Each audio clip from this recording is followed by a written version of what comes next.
नमस्कार। आज हम राजनीति विज्ञान के एक बहुत ही महत्वपूर्ण अध्याय संविधान की कार्यप्रणाली पर थोड़ी गहराई से बात करने वाले हैं।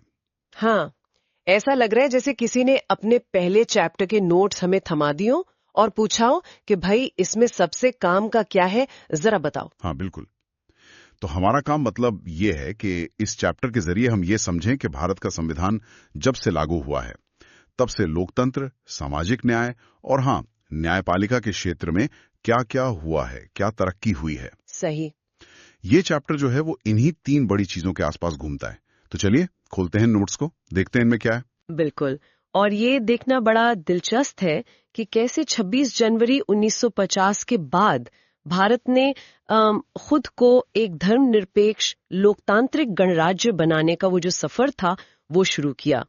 इन नोट्स का सार आप देखें तो यही है कि संविधान का मकसद था अपने नागरिकों के लिए न्याय, स्वतंत्रता और बराबरी लाना।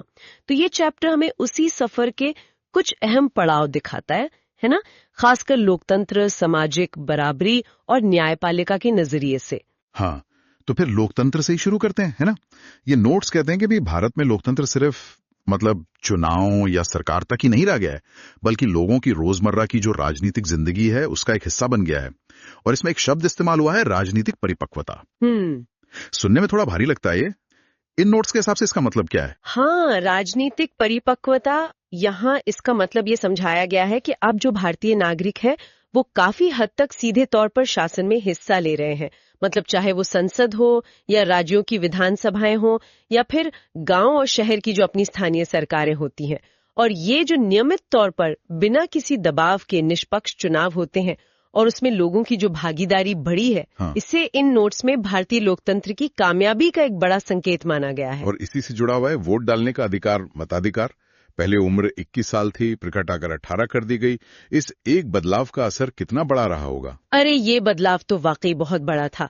आप सोचिए, उम्र 21 से 18 करने का सीधा मतलब ये हुआ कि देश के करोड़ों युवा वो अचानक से पूरी राजनीतिक प्रक्रिया का हिस्सा बन गए।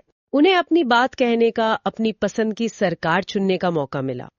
और जैसा इन नोट्स में इशारा भी है, भारत वोटरों की संख्या के हिसाब से दुनिया का सबसे बड़ा लोकतंत्र बन गया।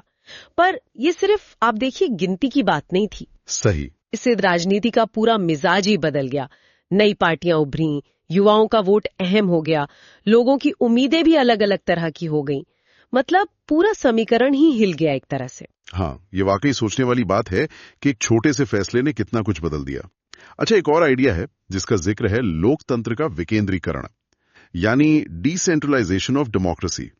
ये क्या है और इसे जरूरी क्यों माना गया है नोट्स में? विकेंद्रीकरण, हाँ, इसका सीधा सा मतलब है कि ताकत को, पावर को एक जगह जमा होने से रोकना और उसे नीचे तक ले जाना, आम लोगों तक। इन नोट्स में तो इसे लोकतंत्र की आत्मा जैसा कहा गया है। अच्छा। क्योंकि जब पंचायतें और नगरपालिकाएं मजबूत होती हैं तो आम नागरिक अपनी जो रोजमर्रा की समस्याएं हैं उनके समाधान में सीधे तौर पर भागीदार बन पाता है। और दिलचस्प बात यह है कि इसका जिक्र तो राज्य के नीति निदेशक सिद्धांतों, डायरेक्टिव प्रिंसिपल्स में भी था। और शायद इसीलिए ये 73वें और 74वें संविधान संशोधन इतने महत्वपूर्ण हो जाते हैं जिनका जिक्र यहाँ पर है। बिल्कुल सही पकड़ा आपने। ये दोनों संशोधन तो मील का पत्थर थे। इन्होंने क्या किया कि पंचायतों और नगर पालिकाओं जैसी जो स्थानीय संस्थाएं थीं, उन्हें सिर्फ कानूनी नहीं बल्कि संवैधानिक दर्जा दिया, उनके अधिकार बढ़ाए। जैसा कि इन नोट्स में साफ बताया गया है, इससे जमीनी स्तर पर लोकतंत्र की जड़ें मजबूत हुईं। इसमें वो सब शामिल था, महिलाओं और पिछड़े वर्गों के लिए सीटें रिजर्व करना, चुनाव करवाने के लिए अलग से राज्य चुनाव आयोग बनाना और संविधान में वो 11वीं और 12वीं अनुसूची जोड़ना। हाँ, जिनमें इनके काम लिखे हैं। हाँ, जिनमें इन स्थानीय निकायों के काम लिखे गए हैं। बिल्कुल। लोकतंत्र को मजबूत करने की बात चल रही है, तो यहाँ 2005 के सूचना के अधिकार कानून RTI का भी जिक्र है। इन नोट्स में से लोकतंत्र के लिए मतलब बेहद जरूरी बताया गया है। क्यों? RTI, हाँ, इसको यहाँ लोकतंत्र की एक तरह से अनिवार्य शर्त कहा गया है। आप सोचिए, ये कानून हर नागरिक को ये हक देता है कि वो सरकार से उसके कामकाज के बारे में सवाल कर सके, जानकारी मांग सके। सही। इससे होता क्या है? इससे सरकार और जनता के बीच एक तरह का पुल बनता है, भरोसा बढ़ता है और जैसा नोट्स कहते हैं, इससे पारदर्शिता और जवाबदेही आती है। मतलब सरकार क्या कर रही है ये छुपा नहीं रह सकता और उसे अपने कामों का हिसाब देना होता है। इसने सरकारी फाइलों पर जो गोपनीयता की चादर पड़ी रहती थी ना, उसको हटाया और सही मायनों में लोकतंत्र को ताकत दी। अब यह सिर्फ एक कानून नहीं रहा, ये नागरिकों का एक अधिकार बन गया है। तो ये तो हुई लोकतंत्र की बात। कैसे चुनाव, भागीदारी, विकेंद्रीकरण और फिर ये पारदर्शिता, आरटीआई, इन सब ने मिलकर इसे एक शक्ल दी है। अब चैप्टर के दूसरे बड़े हिस्से पर आते हैं, सामाजिक न्याय और समानता। संविधान का ये बहुत बड़ा वादा था, है ना? बिल्कुल। नोट्स कहते हैं कि लक्ष्य एक ऐसा समाज बनाना था जहां जाति, धर्म, भाषा, लिंग, जन्म स्थान या फिर अमीरी गरीबी, किसी भी आधार पर कोई भेदभाव न हो। हाँ, और इसका मतलब सिर्फ भेदभाव न होना ही नहीं है, बल्कि सबको आगे बढ़ने के बराबर मौके मिले, ये भी है। जैसा कि नोट्स में कहा गया है, लोकतंत्र तभी सही मायने में समावेशी मतलब इंक्लूसिव बनता है जब समाज के हर तबके को आप मुख्य धारा में शामिल करें, उनकी जरूरतों को समझें। सामाजिक न्याय का असल मतलब ही है उन हालातों को बदलना जो नाइंसाफी पैदा करते हैं और सबके लिए बराबरी के सिद्धांत पर जोर देना। और इसी मकसद से शायद आरक्षण की नीति यानी रिजर्वेशन पॉलिसी लाई गई होगी, जिसका जिक्र यहाँ है। ये तो हमेशा से एक बहस का मुद्दा रहा है। ये नोट्स इसके बारे में क्या कहते हैं? इन नोट्स में आरक्षण नीति को उन वर्गों के लिए एक उपाय के तौर पर पेश किया गया है जो ऐतिहासिक रूप से मतलब लंबे समय से शिक्षा और अवसरों से दूर रखे गए हैं, जैसे अनुसूचित जाति एससी और अनुसूचित जनजाति एसटी। तो उन्हें पढ़ाई और सरकारी नौकरियों में कुछ सीटें आरक्षित करके मुख्य धारा में लाने की कोशिश की गई।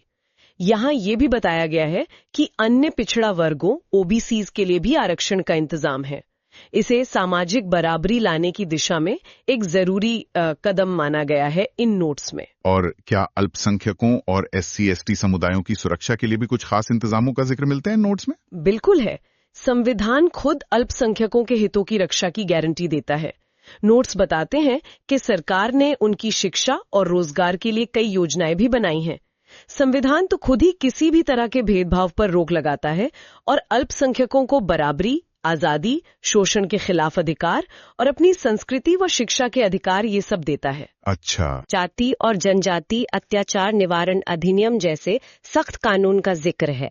इसे सामाजिक न्याय कायम करने के लिए बहुत अहम बताया गया है। महिलाओं के अधिकारों और राजनीति में उनकी भागीदारी, इस पर भी नोट्स में काफी ध्यान दिया गया लगता है। आजादी के बाद से इस दिशा में क्या कदम उठाए गए हैं, जैसा यहाँ बताया गया है? हाँ, नोट्स इस बात पर काफी जोर देते हैं कि आजादी के बाद से महिलाओं को बराबरी का दर्जा दिलाने और उन्हें सशक्त बनाने के लिए लगातार कोशिशें हुई हैं। निरक्षरता मिटाने और विकास के मौके देने के लिए राष्ट्रीय और अंतर्राष्ट्रीय स्तर पर नीतियां बनी। संपत्ति में बराबरी का हक मतलब पिता और पति की संपत्ति, दफ्तरों में यौन उत्पीड़न रोकने के कानून और घरेलू हिंसा से बचाने वाला कानून, इन सभी को नोट्स में ऐसे कदमों के तौर पर गिनाया गया है जिनसे महिलाओं के लिए एक सुरक्षित और बराबरी का माहौल बनाने में मदद मिली है। स्थानीय निकायों मतलब पंचायतों और नगर पालिकाओं में महिलाओं के लिए 33% आरक्षण का जिक्र है और महाराष्ट्र जैसे कुछ राज्यों में तो 50% तक। हाँ, ये तो जमीनी स्तर पर बहुत बड़ा कदम लगता है। लेकिन फिर नोट्स ये भी बताते हैं कि लोकसभा में महिलाओं की संख्या उतनी तेजी से नहीं बढ़ी है। ये कैसा विरोधाभास है? हाँ, ये एक दिलचस्प मतलब कॉन्ट्रास्ट है जिसे ये नोट्स सामने लाते हैं। आंकड़े भी दिए हैं कि 1951-52 में लोकसभा में सिर्फ 22 महिला सांसद थीं, करीब 4.5%, जो 2014 तक बढ़कर 66 हो गई, यानी करीब 12.15%। तो बड़ी तो हैं? बढ़त तो है, पर काफी धीमी। नोट्स ये सवाल उठाते हैं कि आखिर सार्वजनिक जीवन में महिलाओं की मौजूदगी अभी भी कम क्यों दिखती है। शायद इसके पीछे पारिवारिक, सामाजिक, आर्थिक कई कारण हो सकते हैं।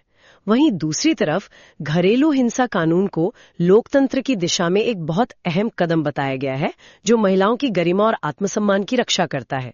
तो हाँ, एक तरफ जमीनी स्तर पर बड़ा प्रतिनिधित्व और दूसरी तरफ राष्ट्रीय स्तर पर धीमी प्रगति, ये सोचने वाली बात तो है। चलिए अब इस चैप्टर के तीसरे और आखिरी बड़े हिस्से पर आते हैं, न्यायपालिका की भूमिका।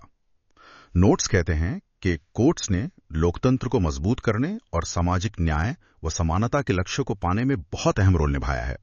ये बात तो बिल्कुल सही है। न्यायपालिका का मुख्य काम ही है संविधान की व्याख्या करना, ये बताना कि किसी कानून का, किसी प्रावधान का सही मतलब क्या है। और जैसा कि नोट्स में कहा गया है, ऐसा करते समय अदालतें संविधान बनाने वालों की जो मंशा थी और संविधान के जो मूल उद्देश्य थे, उनको ध्यान में रखती हैं। यहीं पर संविधान के मूल ढांचा यानी basic structure of the constitution की बात आती है। ये क्या चीज है? ये तो काफी महत्वपूर्ण लगती है। हाँ, ये न्यायपालिका का एक बहुत ही महत्वपूर्ण सिद्धांत है, आप कह सकती हैं। देखिए, संविधान कोई ऐसी चीज नहीं है जो बदल नहीं सकती। ये एक जीवंत दस्तावेज है, मतलब समय और जरूरत के हिसाब से इसमें बदलाव किए जा सकते हैं, और ये अधिकार संसद को दिया गया है। हाँ, लेकिन अदालतों ने ये साफ किया कि संसद की ये शक्ति भी असीमित नहीं है। संसद संविधान में संशोधन तो कर सकती है, पर वो उसके मूल ढांचे को, उसकी जो बुनियादी आत्मा है, उसको नहीं बदल सकती। इन नोट्स में इसे न्यायपालिका का एक बहुत मजबूत स्टैंड बताया गया है। और इस मूल ढांचे में क्या क्या शामिल है?